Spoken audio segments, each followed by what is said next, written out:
Je me suis rendu compte que je ne vous avais pas partagé certains secrets de montage de notamment 3 de mes derniers films, mes films préférés de 2024, et on va analyser ça aujourd'hui. Et grâce à ces conseils, vos films n'en seront que meilleurs. Et surtout en fin de vidéo, je vais lancer un beau challenge créatif pour vous challenger vous, où je vais vous donner pas mal de mes plus beaux plans réalisés en Afrique, au Maroc, en Mongolie. Il y a pas mal de lots sympas à gagner et surtout, potentiellement, la chance de peut-être réaliser à votre tour des vidéos avec une agence de voyage en étant payé.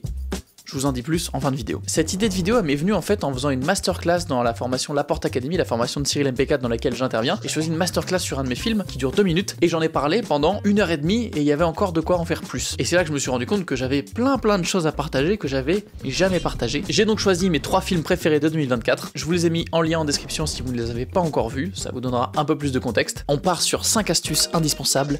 C'est parti.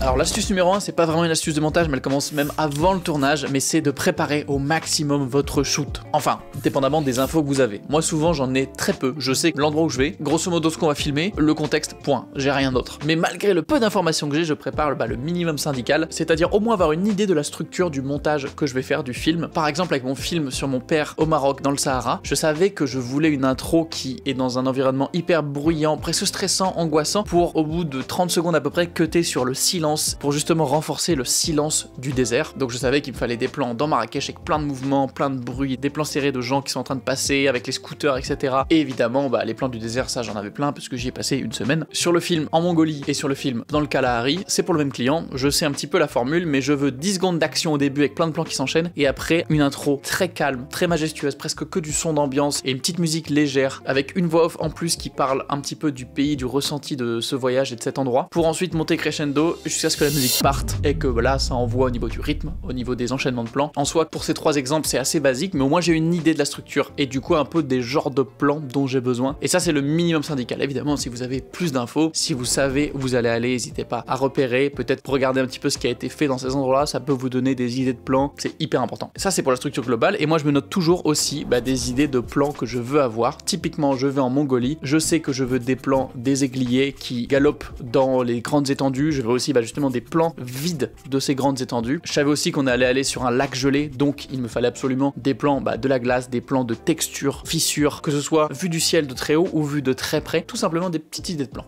rien de plus. Ça c'était la petite astuce de préparation. Astuce numéro 2, on passe sur le montage et on va ouvrir ces 3 projets que j'ai jamais vraiment montré, donc on part pour d'exclus. Astuce numéro 2, organisez votre montage au maximum, et ça commence avant même le montage, la création du projet. On importe ses rushs de la bonne manière, donc en recréant des dossiers, idéalement même identiques à votre structure dans votre explorateur de fichiers. J'ai mon dossier footage et dedans, j'ai mes clips triés par jour, j'ai toutes les caméras, c'est comme ça que je le trie. Si ça vous plaît plus, vous pouvez le trier d'une autre façon, il n'y a pas de souci. L'important c'est juste d'avoir une structure claire et concrète au maximum. Une fois que j'ai tout ça, je vais venir poser mes clips sur ce qu'on appelle une timeline, que là je vais appeler une timeline de dérush, qui est en gros, alors une timeline qui fait un peu peur vu comme ça, clairement. Grosso modo à 1h45, ça c'est les plans vraiment que j'ai coupés, c'est que les morceaux choisis. 1h45 pour faire un film de 2 minutes. C'est vous dire le nombre de plans qui partent à la benne. En gros, comment je fais? Je fous tous mes plans à la queue leu dans une timeline et ensuite je vais faire plusieurs passes. Une première passe où je coupe vraiment le gros de tous les morceaux qui servent à rien, tout ce qui est pas beau, mal cadré, ça dégage. S'il y a des répétitions, typiquement, je sais pas, des plans d'animaux par exemple ici, je vais les garder parce que on sait jamais, j'ai pas encore la notion de tout ce que je me rappelle peut-être plus de certains plans, donc je garde quand même les doublons, etc. Deuxième passe, je réenlève les doublons. Si j'ai 50 plans de girafe, je vais garder peut-être les 10 meilleurs selon moi. Peut-être garder par exemple certains mouvements, si j'ai 5 plans avec des mouvements différents de la girafe, je vais garder ça. Si j'ai 2 plans de gauche à droite, je vais en virer un des 2. Voilà, histoire de pas trop avoir de redondance, mais avoir quand même un maximum de plans. C'est la méthode que je fais maintenant pour les projets qui sont un peu conséquents, où il y a beaucoup de rush. À chaque fois, là, dans chacun de ces projets, il y a quasiment 1 Tera d'images, c'est beaucoup. Donc, je vais mettre en piste 2, je vais mettre mes rushs préférés. Tout ce que je trouve presque indispensable à ma vidéo, que je veux retrouver dans ma vidéo, tous les plus beaux plans. Ensuite, ce que je vais faire, c'est que je vais venir créer un chutier qui va s'appeler clip, enfin peu importe comment vous l'appelez, et je vais mettre des catégories de plans. Donc ici, on retrouve des plans de gens, des plans de la marque Nomadic Road, on retrouve des plans d'animaux, de voitures, etc. Et je vais aussi créer un chutier qui s'appelle Golden. C'est l'endroit où je vais mettre tous les plans que j'ai mis justement dans ma piste 2, tous les plans que je vais absolument retrouver dans ma vidéo finale, ou presque. Et en fait, je vais venir glisser tous ces plans là, je vais venir les glisser dans les chutiers pour les retrouver. Et en plus, comme je vais glisser que un morceau,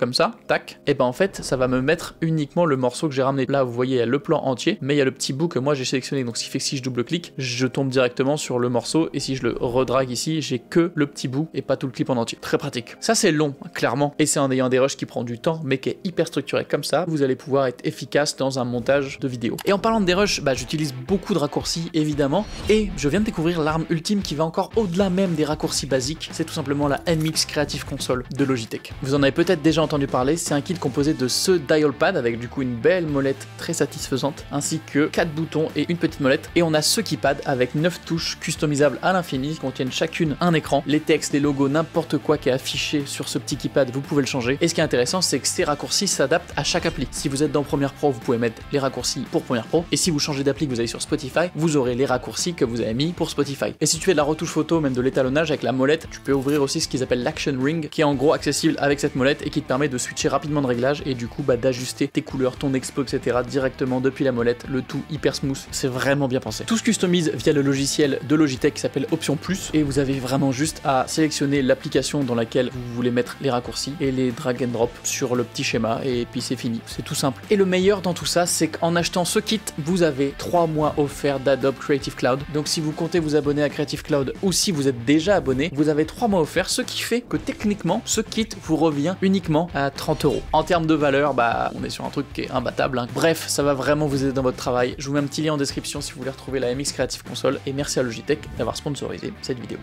Astuce numéro 3, on va parler sans surprise de musique, et dans les vidéos un peu contemplatives, les vidéos basées sur la musique c'est la vie. Une bonne musique fera votre vidéo, une mauvaise musique la détruira. C'est donc une étape hyper importante, et on va en parler un peu par rapport à ces 3 vidéos où bah, la musique joue 50% voire plus de ma vidéo. Tout comme l'écriture, je sais d'avance à peu près le style de musique que je veux. J'ai rarement le titre précis ou même des titres qui marchent bien, j'ai juste une idée de style, mais ça détermine déjà un petit peu le style de plan que je vais faire, parce qu'une musique plus lente impliquera des plans plus lents, plus doux, et une musique un peu rapide impliquera des plans avec de l'action, du mouvement, de l'enchaînement, même créer des petites transitions au tournage. Donc c'est important de visualiser d'avance un petit peu ce que vous voulez au maximum aussi au niveau de la musique. Pour mon film du Maroc, par exemple, je savais que je voulais une musique dans le style de Dune. Après pas mal de temps, j'ai trouvé ces musiques-là qui sont incroyables. Quand j'entends ce son, si je mets pas les images, je vois des dunes. C'est ça que j'ai en tête quand j'entends ce son. Alors évidemment, le mettre avec des images de désert, c'était exceptionnel, ça marchait très bien. J'ai mis beaucoup de temps. Ça m'arrive quand même souvent de tout touiller, de bricoler, de pas trouver exactement le bon titre, mais j'en télécharge une sélection et en fait je regarde mes plans avec la musique. Et souvent, bah ça me permet de déterminer laquelle est la bonne et lesquelles je dois jeter. Et dans la plupart de mes films, je mets plusieurs styles de musique. Typiquement, je vais avoir des musiques plus violentes et des musiques plus douces. En gros, si on prend le film du Kalahari, je voulais une musique qui est vraiment un peu angoissante au début, qui fait un peu presque peur, quoi, genre qui est prenante parce que c'est l'Afrique. Il y a des prédateurs et la voix off parle du fait qu'on n'est pas au sommet de la chaîne alimentaire là-bas. Dans ce désert-là, il y a des lions, il y a des vrais prédateurs et que la chaîne alimentaire est inversée. Cette musique que j'ai mis, elle reflète bien aussi ce que dit la voix off. C'est vraiment, elle marche trop bien, et c'est une musique qui, si j'avais écouté toute seule, sans le sound design, sans la voix off, ça marcherait moins bien, ce serait moins intéressant, je l'aurais même peut-être pas détecté. Et si on combine cette musique un peu angoissante avec la voix off, là on obtient vraiment quelque chose de très efficace. Kalahari Desert is one such place, and that's On voit presque le mirage au loin, les gazelles qui courent. Mais bref, cette première musique, elle est hyper angoissante. Et après, il y en a une deuxième qui, elle, par exemple, va être beaucoup plus rapide, beaucoup plus d'action, sans tomber dans le cliché Afrique. C'est important de pas tomber dans les clichés, surtout par exemple des vidéos de voyage. On va vite mettre en Asie des musiques avec vraiment des petites cordes un peu typiques de l'Asie. Là, en Afrique, on va mettre des musiques un peu tribales avec des sons, avec des enfants qui chantent en fond et tout. Il y en a beaucoup sur les sites. Du coup, faut sortir de ça. Et là, typiquement, j'avais trouvé cette musique qui est vraiment un peu elle fait presque encore une fois peur, un peu vraiment agressive, un peu tribal côté vraiment il y a des percussions, moi j'aime beaucoup ce style de musique, mais qui est pas dans le cliché non plus. On retrouve des voix quand même après, mais c'est pas encore une fois le cliché de l'Afrique, et ça marchait plutôt bien. Au début un truc un peu angoissant, ou alors un truc calme si j'ai vraiment des plans calmes, et après une musique qui monte. Et surtout c'est que j'adapte la durée de la musique à ce que j'ai envie d'avoir. C'est-à-dire que je vais pas, si j'ai une musique de 3 minutes et une autre de 3 minutes, je vais pas mettre 2 fois 3 minutes parce que elles font 3 minutes. Non, je les découpe moi-même. Vous pouvez utiliser l'outil de remixage qui est disponible ici, qui marche, ok, qui est pas fou non plus, je l'utilise très peu, moi je fais à la main. Si on écoute la fin, ça passe nickel. J'ai triché complètement. La musique, en fait, je l'ai coupé la fin d'une des sections où c'était très fort et j'ai mis la fin de la musique où vraiment ça s'arrête et ça se coupe parce que c'est les mêmes moments, juste en fait c'est des motifs que vous retrouvez sur le spectre qui sont dupliqués et je les ai recollés ensemble et j'ai mis un petit fondu pour vraiment être sûr que vous êtes dans le rythme de la musique et que vous n'avez pas loupé, pas décalé des fois d'une frame. Fermez les yeux et écoutez juste au son si vous entendez une cassure ou pas. C'est pas facile au début, hein, ça peut vraiment mettre du temps à, comment dire, choper un petit peu les petites notions de rythme comme ça. Cette bidouille ne marcherait pas s'il n'y avait pas aussi un bon sound design qui va avec. Et c'est la dernière astuce, tout simplement de passer du temps sur votre sound design. Je le dis là et je le fais moi-même pas assez, c'est-à-dire que j'y passe pour un film comme ça, le sound design qu'il y a, il n'y a pas tant de choses que ça. Bon, si quand même, il y en a un petit peu, là il y a quand même plusieurs pistes, ça descend jusqu'à 10 pistes, mais c'est pas non plus énorme. Si je prends la timeline du film au Maroc, vous en voyez ici, j'ai la séquence au début, avec beaucoup de bruit, etc., Marrakech que j'ai voulu un peu étouffante, il y a quand même plus de son là, mais après ça reste assez léger. Et si on prend la Mongolie, c'est relativement léger. Il y a plus de sons parce qu'en fait, j'ai là par exemple, c'est les chevaux, j'essaye d'empiler des sons, etc. Mais bref, j'en fais pas assez moi-même, mais par contre, bah ça change tout. Donc là, si je vous le montre brut sans la musique, en général, c'est un peu triste. Mais bon, je vous mets un petit exemple.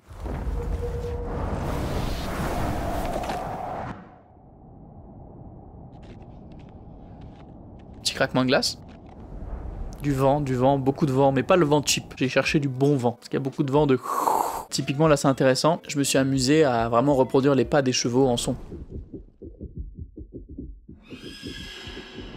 On sent que c'est un peu bizarre, mais avec la musique, ça marche plutôt bien. Bref, comment je m'organise pour faire tout ça? Eh ben, tout simplement, je fais une première passe où je vais chercher des sons qui sont digétiques, qui font partie de l'univers qu'on voit à l'image. Typiquement, bah là, des bruits de chevaux. Ici, tous les bruits, on voit des... Si je vois, par exemple, là, il y a des gens, de la foule. Si je vois, voilà, des bruits de gens qui marchent, de mobylettes, tout ce qui est visible, qui peut faire un bruit, qui peut être intéressant, évidemment, je le mets. Ici, j'ai une séquence un peu camping. Si je vous le mets juste sans la musique...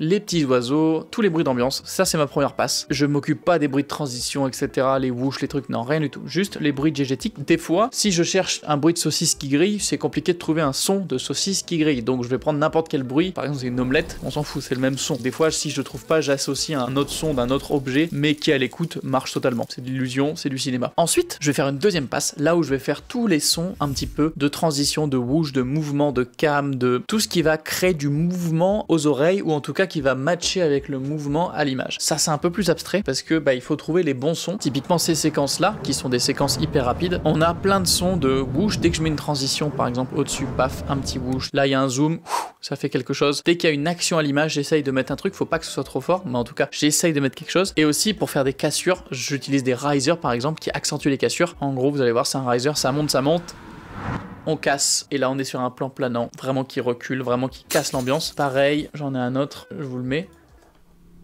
Le riser, ça monte, vous le voyez là, et il casse. Et on repasse sur un plan. C'est pour accentuer une transition, c'est pour aider aussi des fois. Typiquement, quand vous faites des changements de musique, ça s'entend quand même un peu, bah, vous pouvez utiliser des effets aussi pour masquer. Le but, c'est qu'une fois tous les sons mis ensemble avec la musique, ça paraisse bien. Et en fait, l'important, même si ça peut paraître pauvre au début, c'est de créer des couches. Et plus vous allez mettre de couches, là, vous allez voir qu'à des endroits, vous voyez, j'ai quand même, ici, j'ai quasiment 7 pistes simultanées. Des bruits de lion, des bruits de transition, j'en enchaîne plein, ce qui fait qu'on n'entend pas, entre guillemets, la pauvreté de un son, mais c'est un ensemble, et ça vient vraiment créer une richesse qui est hyper importante. Donc faites des couches. Une fois que vous avez fait ça, écoutez sans la musique juste votre sound design, essayez de rebalancer entre eux les différents éléments. Moi j'utilise des fois des petits effets de reverb légers pour les atténuer. Ensuite je réactive la musique, tous les sons, et là je m'arrange pour que mon sound design soit pas trop fort par rapport à la musique, qui vienne sublimer la musique et pas la remplacer. Sauf si c'est un moment évidemment où il y a que du sound design, et là bah évidemment il va prendre une place beaucoup plus importante. Typiquement ce moment là. Places where the food chain is reversed. Là, c'est un moment où le sound design est hyper important. Typiquement, ici par exemple, mais c'est très léger, je vous le fais écouter.